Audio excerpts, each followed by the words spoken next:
Tahun 2023 dibuka dengan serentetan kasus penculikan anak di sejumlah daerah di Indonesia.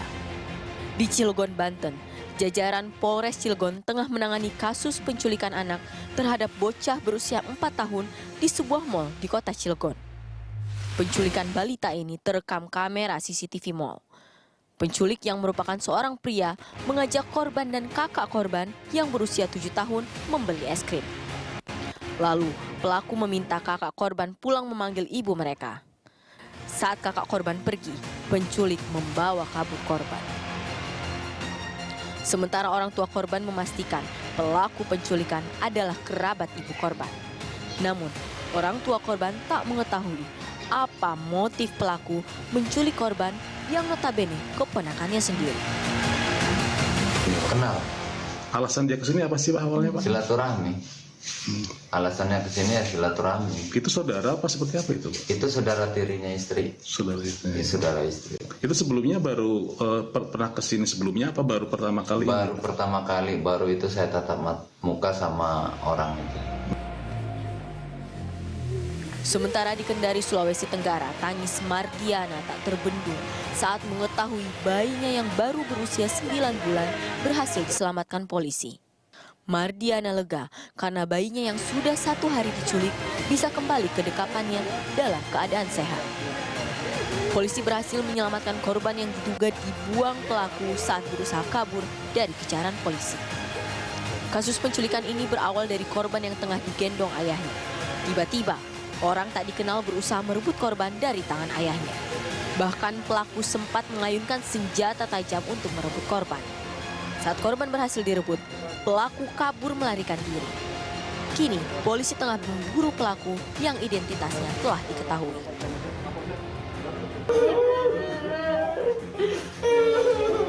Sebelumnya, bocah Malika berhasil diselamatkan polisi dari tangan penculik.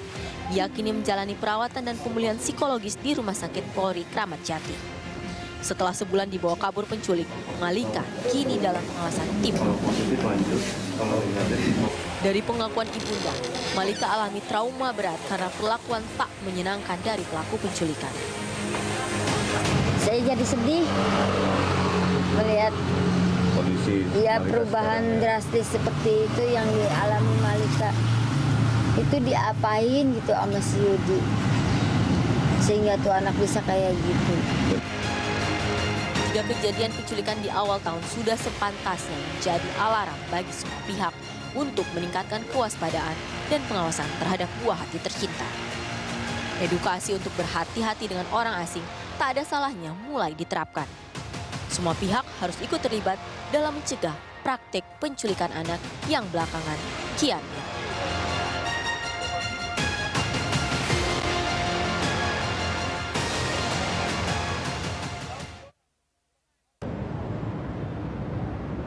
Ya pemirsa, di awal tahun 2023 ada 3 kasus penculikan anak di Indonesia yang sangat menghebohkan bangsa ini.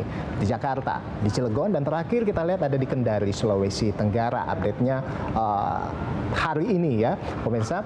Dan seperti apa sebetulnya motifnya, apa penyebab atau motif dari penculikan ini? Untuk itu kita akan membahasnya di sini di Dialog Berita 1 sore dengan tema marak penculikan anak. Dan sudah bergabung bersama kami beberapa narasumber. Yang pertama saya akan menyapa narasumber dari studio BTV Semanggi, Pak Adrianus Meliala, pakar kriminolog. Lalu berikutnya melalui saluran telekonferensi kita akan menyapa ada Wakil Ketua KPAI yaitu Bapak Jasra Putra. Ya, selamat sore Pak Jasra. Selamat sore Mas Ronaldo. Dan berikutnya ada Kapolres Kendari, Kombes Pol M. Eka Fatur Rahman. Selamat sore Pak Eka. Selamat sore. Saya akan langsung ke Kapolres Kendari, Kombes Pol Eka Fatur Rahman. Ya, jadi sebetulnya ini seperti apa Pak? Bagaimana update penanganan terkait dengan kasus penculikan bayi oleh orang tidak dikenal ini? Seperti apa? Kabarnya ini bayi sudah ditemukan begitu dan lepas atau ditaruh di semak-semak seperti itu. Bagaimana update-nya Pak? Baik, kami laporkan bahwa perkembangan tentang kejahatan penculikan anak yang terjadi di Kota Kendari kemarin, bahwasanya kami masih kesulitan untuk mengungkap motifnya, mengingat untuk pelakunya kami belum tangkap.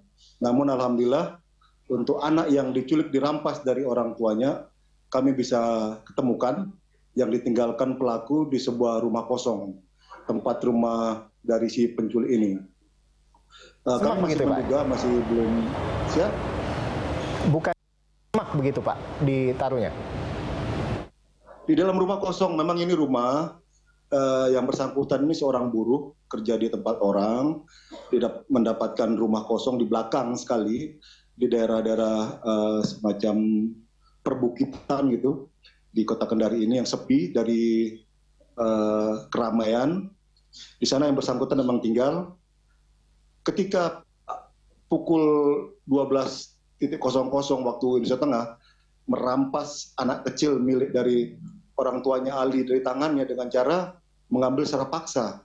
Bayangkan dengan mengambil secara paksa pada saat digendong oleh orang tuanya bapaknya ini ingin melawan, namun si penculik sudah menyiapkan parang senjata tajam untuk menghalangi orang tuanya mengambil, menebas orang tuanya, dan orang tuanya menangkis dengan tangan kiri, luka di tangan kiri. Namun orang tuanya tidak bisa mengejar pelaku, mengingat pelaku membawa parang, memanggil tetangganya, akhirnya pelaku melarikan diri.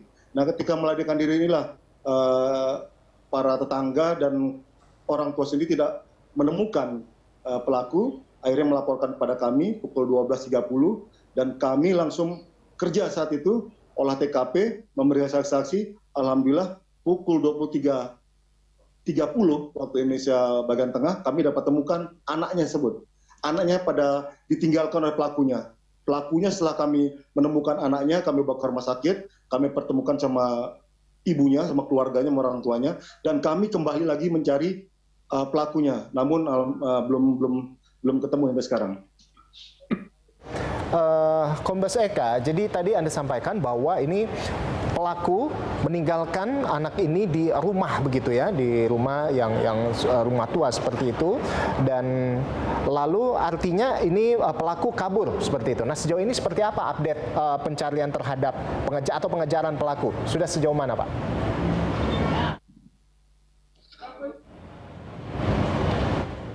Untuk identitas sudah kami kantongi, sudah pasti berinisial W, warga di Sulawesi Tenggara ini, mengingat yang bersangkutan baru keluar dari lembaga pemasyarakatan dengan kasus penggelapan motor.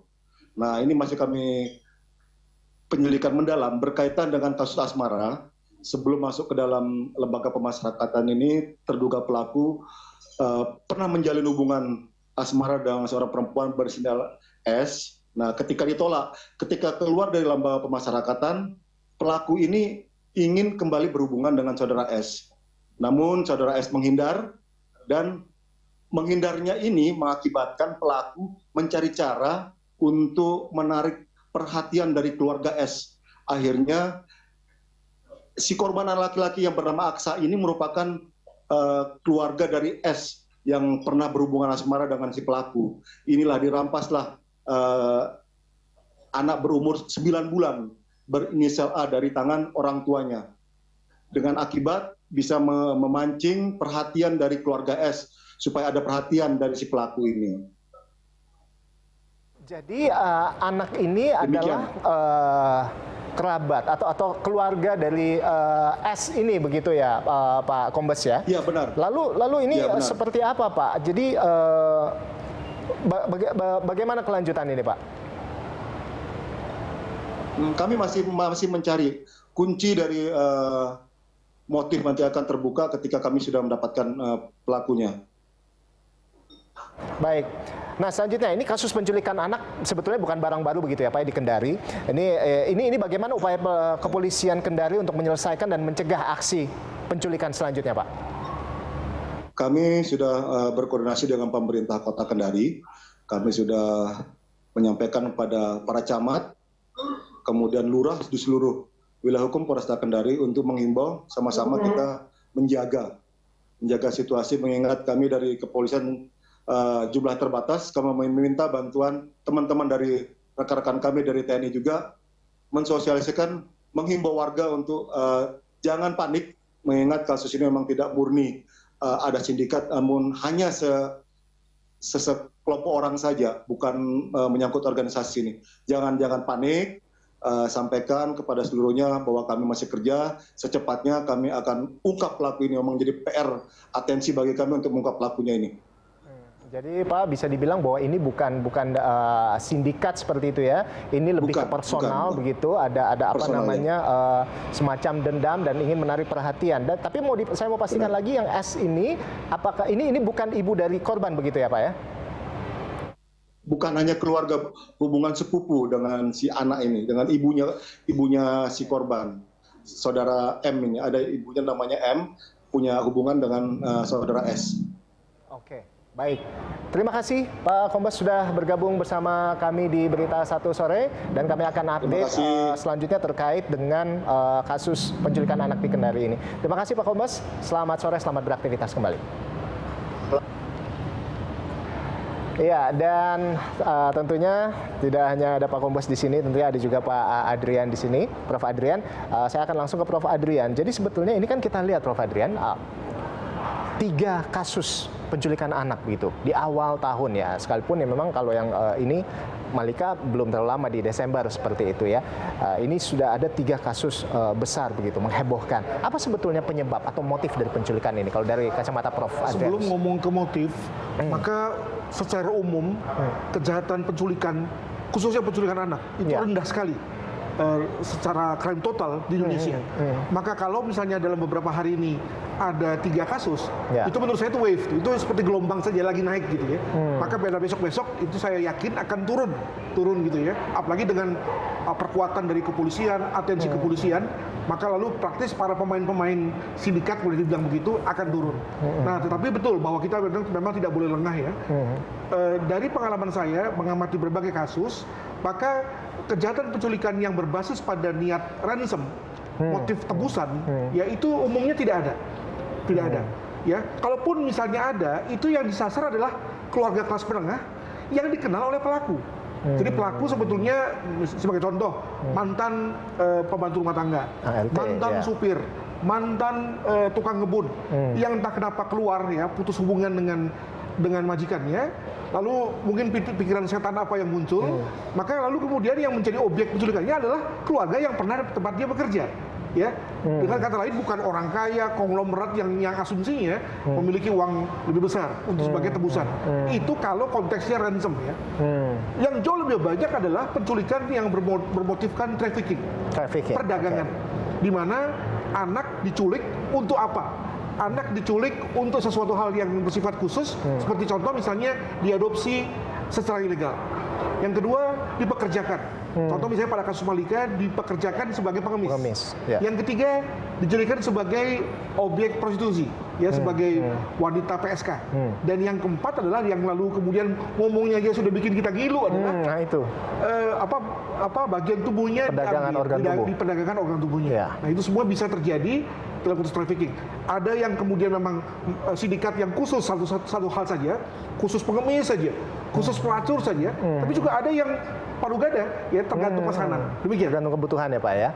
Baik, saya mau langsung ke Wakil Ketua KPAI, ada Bapak Jasra Putra. Pak Jasra, Anda melihatnya seperti apa Pak? Ya, pertama Komisi Pelindungan Anak Indonesia menerima aduan terkait pelanggaran hak anak di sepanjang 2022 itu sebanyak 4.683 kasus. 2 klaster besar, 2.344 terkait pemenuhan hak anak, kemudian 1.064 kasus terkait pelindungan khusus anak.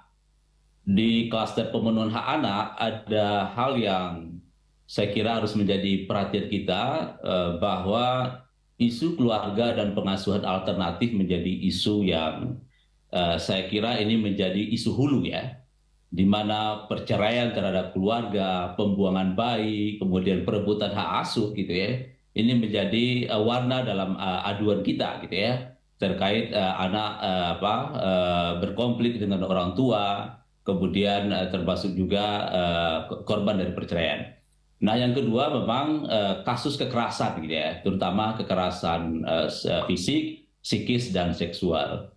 Nah, terkait isu penculikan, memang di data kita memang naik. Di 2021 ada 15 kasus, kemudian di 2022 ada 36 kasus.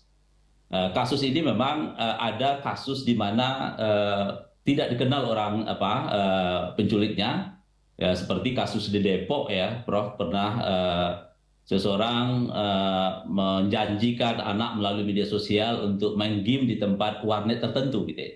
Tapi karena anak ini berombongan gitu dan tahu ada gelagat orang asing dan mau membawa anak ini, maka anak ini segera turun dari angkot tersebut gitu ya.